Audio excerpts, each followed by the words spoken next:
আসসালামু আলাইকুম রহমতুল্লাহ। আজকে 25শে ডিসেম্বর খ্রিস্টানদের বড়দিন, যাদের আকিদা এবং বিশ্বাস হলো আল্লাহ তাআলা ঈসা আলাইহিসসালামের বাবা এবং মারিয়াম আলাইহাসসালামের স্বামী। নাউজুবিল্লাহ।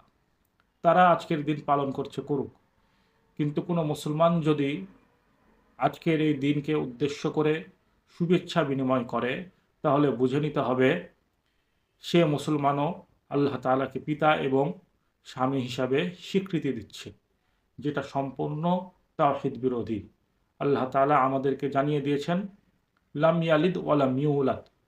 আল্লাহ তাআলা কারো বাবা নন এবং আল্লাহ তাআলার কেউ বাবা নেই।